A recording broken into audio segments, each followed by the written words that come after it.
good? I'm good. I'm good. Okay. Well, we thank God. That earlier visitor you got. This is what I asked you. Are you sure you are good? But I mean, facts are facts. It's okay. It's all right. Over you okay.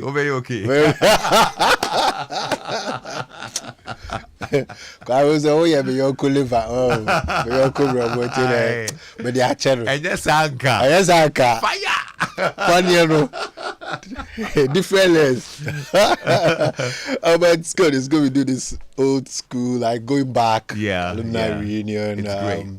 Yeah, it's good. I think that oftentimes, I mean, in recent times, we've had more of the secondary school reunions. Exactly. But we did really have some very good connections in university as well. Oh, yes. And it's great that we, keep in touch with them and get back in, Exactly. The networking is also very, very important, So, yeah, good initiative by them. Will you guys also do some?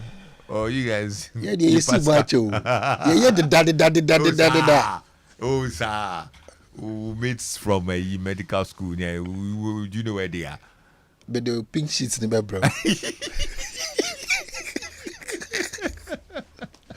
Right. Okay, well, glad to have you. Today, we had a very important conversation. And stemming from a message that we received that we thought to share with you. Are you ready? Let's hear Doc? it. Yep, okay. I am. So 2 weeks ago, I received a heartbreaking news about my younger sister's illness. She had been unwell for about 2 months and was admitted to the inpatient unit of the hospital. What we thought would be a quick discharge turned into a prolonged admission, and I saw my sister wilt before my eyes each passing day. A battery of tests and other investigations were ordered, and finally a middle-aged doctor, who's the epitome of professionalism, invited my brother and I for a discussion. Then came the bombshell. Your sister has liver cancer, and the cancer is spreading. It felt like a bomb had gone off next to my ears. He continued, your sister has a long-standing history of hepatitis B viral infection. Right. This is most likely the reason why she developed the liver cancer. I did not hear what was said in the ensuing 15 minutes. Next I knew, I was wiping tears off my face and my brother was helping me to my feet as I was now seated on the floor.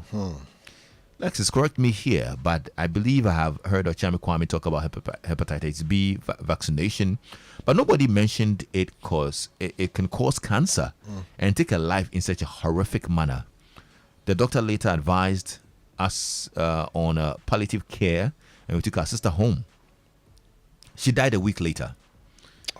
The director must get Ghana educated on this deadly disease before more lives are lost. Thank you, Lexis. So there we go. Whew. It's very heavy, Yeah, heavy. I can totally imagine that scene in the consulting room. Yeah. And Kwame, breaking bad news. It's one of those things that it's been 19 and a half years, and I still don't know the best way to go about it, and it's one of those things that I wish wasn't part of my job, but it is. So let's talk about, today we're going to talk about hepatitis B, and we're also going to talk about liver cancer. So Kwame, unfortunately, this is not uncommon. So let me share some sobering facts with you. In 2022, 304 million people globally were living with chronic hepatitis B and C infection. Again, 1.3 million people died of chronic hepatitis B and C infection in the same year. 1.3 million people. So, sad as it is more common than we would like to think. A last fact, only 45% of babies received the hepatitis B vaccine within 24 hours of birth, as it's recommended in the same year under consideration, 2022. And these are statistics put out by the WHO. So, Kwame, what is hepatitis? Let's start from there. Because our friend mentions that the doctor made a connection between liver cancer and chronic hepatitis B infection. So before we go into hepatitis B, let's look at that term hepatitis, because I always want to break this down into very, very simple terms so that our listeners can appreciate before we make it a bit more complex. So the term hepatitis indicates that there is inflammation, which is the body's response to injury of liver tissues or liver cells. So hepa, then we're thinking liver. Right. All right. So the itis, the suffix itis, always means inflammation, or mostly means inflammation. All right. So you'd hear pancreatitis, appendicitis, and then hepatitis. You know, all these things means inflammation. Okay. All right. So anytime we hear the term hepatitis, we should know that we are referring to the liver, and we're saying that the liver tissues are inflamed.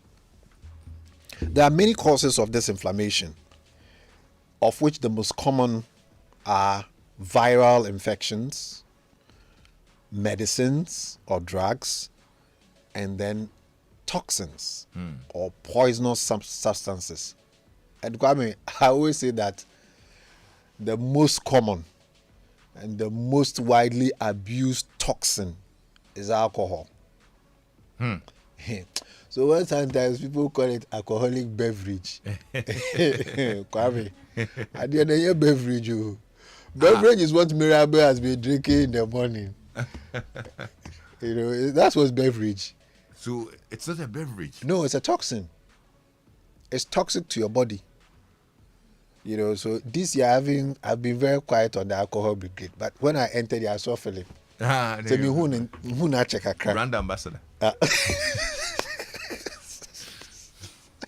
Brand ambassador at large.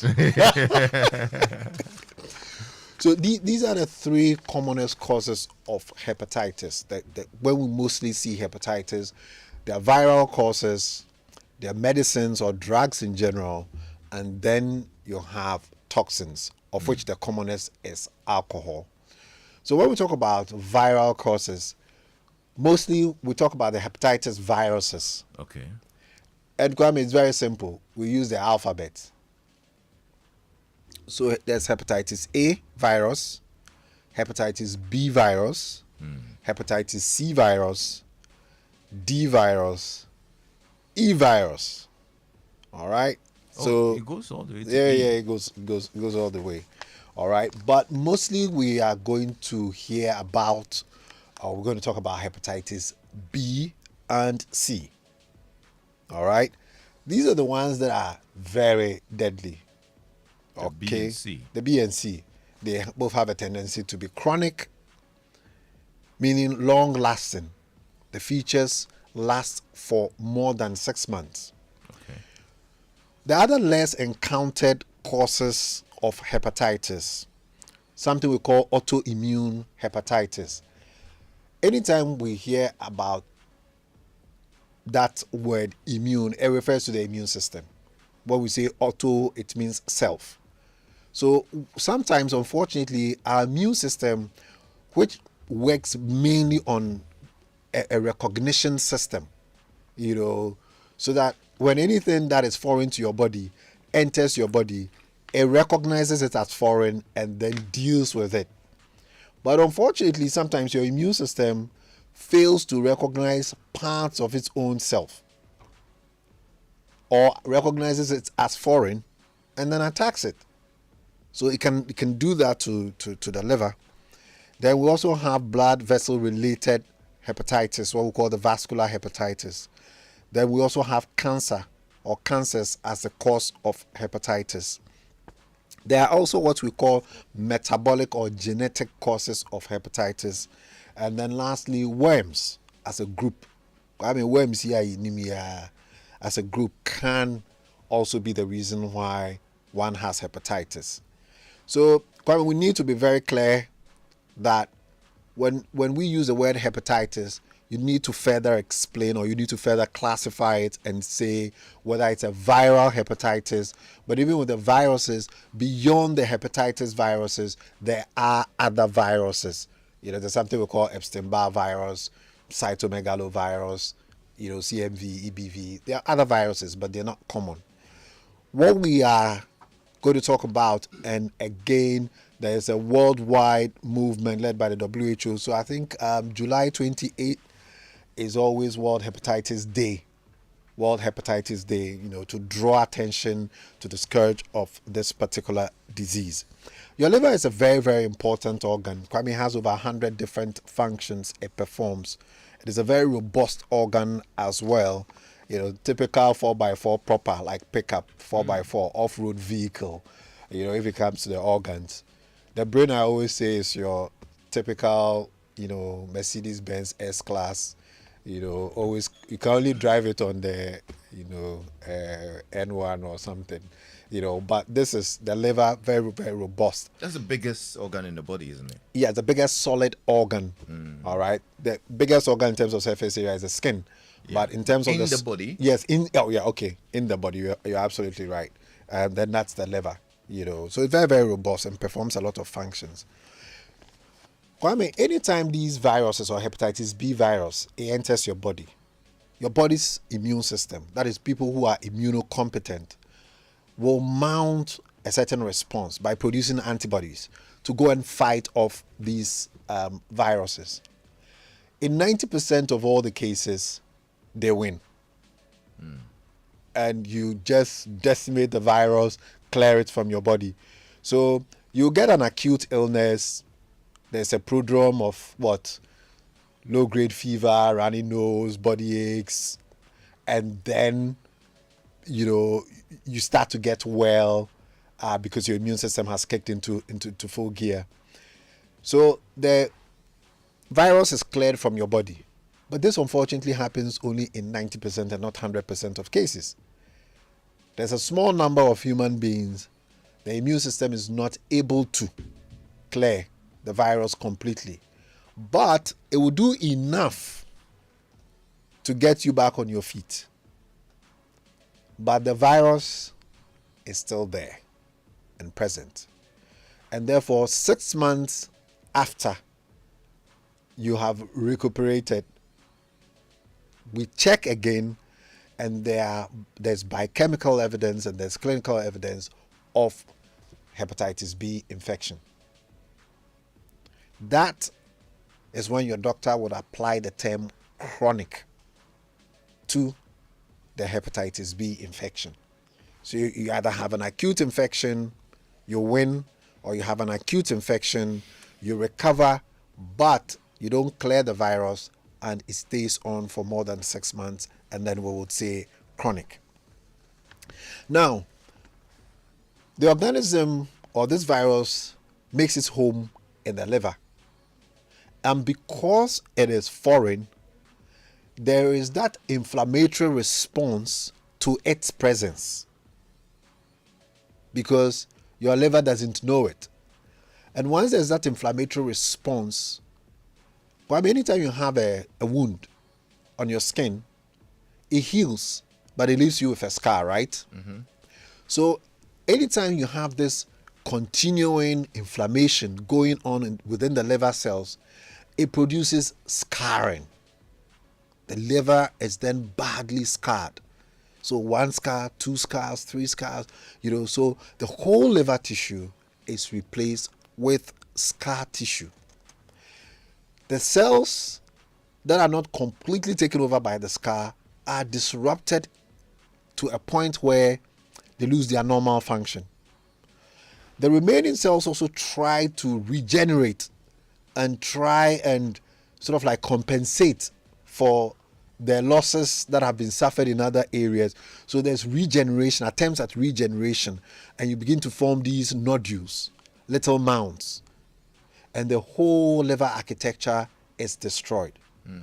Now, anytime we talk about cancer, I try and simplify it, and I say cancer represents disordered growth of cells. Disordered growth of cells. So cells have to grow in a certain way.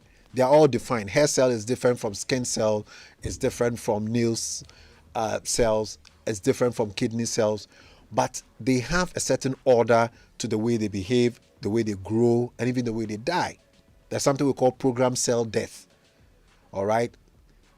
Apoptosis. But anytime this scarring continues for a long time, all these things are thrown out of gear. And this is the connection between chronic hepatitis B infection and the development of what we call hepatocellular carcinoma, or in simple terms, liver cancer.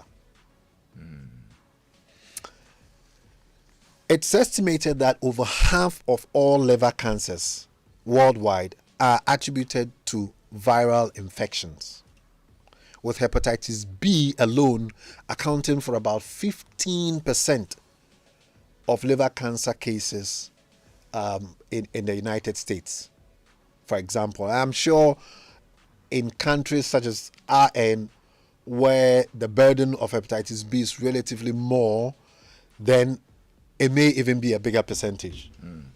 Kwame, sadly, you know, I mentioned so many different causes of hepatitis. So the moment you begin to do combinations, you know, Kwame Nkofonia from say, mixologist. Mixologist. Sorry, let me ask Philip. Where is he? He will know. Sorry, He will know. he will know. Oh, okay. So, anytime you begin to mix any of the etiological factors, then you begin to make things worse. So, I mean, baby, what's the cheapest type of alcohol in Ghana?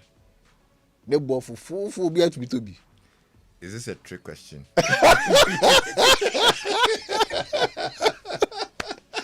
Oh, is that true? I don't know. You know? I don't know. I think we're having that tea. I feel like we don't know. Hey, Kwame. If You are listening now and you know the answer to this question, please let us know. Me, I don't know. You don't know. It is the only product that has so many different names. So our listeners should send us the different local names of that drink. Anyway, when you combine that drink with hepatitis B infection, then you accelerate the rate of progress. You increase the likelihood of developing liver cancer as a result. Cancer is terrible. Hepatocellular carcinoma or primary liver cancer is absolutely a horrific way to exit. It's not as if there's any nice way. I mean, people die in their sleep and all of that. But if you see the pain and the difficulties that they go to, it's a slow grind, you know, to the end. We don't talk about cure. It's very, very difficult. And therefore, prevention is really the only option. So since we know about hepatitis B, then the question that begs action is this. What can we do to prevent hepatitis B infection? Well, Kwame, thankfully, step one is vaccination. There's a vaccine program, there's a vaccination program that is part of our early childhood, you know, vaccination program or expanded program on immunization that we have in Ghana. And again, when it comes to childhood vaccination or immunizations, Ghana really, really sits at the top. It's one of those things that we do very well, that I'm always proud of. So it's part. So any child that is born that visits the child welfare clinic would definitely, except probably their parents object to vaccination, which in Ghana most parents don't. You would get that vaccine. But I think the vaccine became available sometime after 2007. So Kwame, you and I, we didn't get it when we were born. But now it is available, and I think Ochiame Kwame has been banging on about this particular thing for some time now, and he's a He's a very good ambassador for it. I think I've heard him a few times, talk very eloquently about hepatitis B virus. So that is done. Kwame, unfortunately, hepatitis B virus is also transmitted through sexual fluids, semen, vaginal fluid, and then blood. All right. So safe sexual practices are encouraged. Safe blood transfusion practices are also encouraged. And I am very close to the National Blood Service of Ghana, and I mean, terrific. Almost 99% every blood is screened, and the detection rates are very high. So if you get blood from the National Blood Service of Ghana, you can sleep and know that it's been checked for hepatitis B, hepatitis C, in this instance. Then also sharing of needles or sharps. So this is where, unfortunately, those who needle share within the substance abuse community, then unfortunately might get infected. Sadly, pedicures, manicures, if the setup, big if, they have to be aware and they must have very, very good infection prevention control measures to prevent the transmission of the infections. I'd always say have your own clipper when you go to the barber. Have your own pedicure set. Take it there and then let them use it for you. Kwame, can we test for hepatitis B infection? Absolutely. It's one of those tests that's readily available. There's something we call rapid diagnostic testing for it. So we can screen you from hepatitis B. You can also do what we call hepatitis B profile. And then you can actually do the viral load, and count the quantities. And Kwame, all these things are readily available at our lab. And it's been one of my pet projects as well, doing this adult vaccination for hepatitis B. So anytime we go on an outreach program, we always carry along a vaccine, and then we do the hepatitis B screening. If you are negative when you are screened, then we would recommend you take the vaccine according to the schedule that the guidelines provide, and then you are covered. When it comes to pregnant women as well, there's a special program within the Ghana Health Service or the Ministry of Health that we all follow. We call it the prevention of mother-to-child transmission, because the mother can also pass it on to the unborn baby, which is something that I know no mother would want to do, to put their child in harm's way. So that is why, again, the antenatal care is absolutely important. It's one of those things that we will check mandatorily, and then there are measures put in place to prevent the transmission to the unborn child. What if you are already infected as you're listening to me right now? Well, it's not the end of the road. There are treatments for chronic hepatitis B infection. There is also a surveillance. It's possible to get rid of the chronic one. So. It's tough, but we can ensure that the virus is in jail. Okay. Right? And then there's something that happens that we don't have full control over. We call it seroconversion. We put you on treatment, and it is possible you can clear it. But even if it's not possible to clear it, then we reduce its potential to transform into that liver cancer, which is something that we fear so much. All right. If we don't put you on treatment immediately, we will put you under very close surveillance. All right. You do a profile, hepatitis B profile every 6 months, for example. We'll do the viral load yearly. We'll do your liver function tests maybe every quarter or every 6 months. You do ultrasound scans of the liver so that your doctor is able to pick up a reactivation of this dormant state of the virus as soon as that happens, and then we can institute much more drastic treatment measures. Okay, this is great. This is a very, very important information. One of my friends was asking if you can contract it through saliva, because you talked about bodily fluids. Right. So not really. So you can share a cup with somebody, for example. I mean, it's unhygienic, but no. We usually, the focus is on on sexual fluids. Okay. So semen, vaginal fluid, and then also blood. But I'm sure if they have sores in your mouth and there's blood. Exactly. Then there's blood Then in their you mouth. can- Yes. So yeah. that's where the connection is. Okay, great. You're spot on about For that. those who want to reach out to you and seek help, how do they do that, Doc? Right. So anybody wants to screen for hepatitis B virus, reach out to us. The number is 050 477 340. You can reach us on WhatsApp as well. The number is 0501 477 340. 0501 477 340. That's Dr. Yaw Osafo, CEO of Medicast Hospital. You can stop by the facility in East Legon. Yep. East Legon Hills, number East 10 Legon. Kincho Street. Is that Number 10 Kincho Street, it? This is around the school junction. Ashalibutre School Junction. Not so far from there. Yeah, Doc will be there with his team, very capable team of sorting you out, whatever your problem is. Yeah? Doc, Yes. thank you so much. You're This has been welcome, some very Kwame. good education. We're grateful that you shared with us here on Joy FM.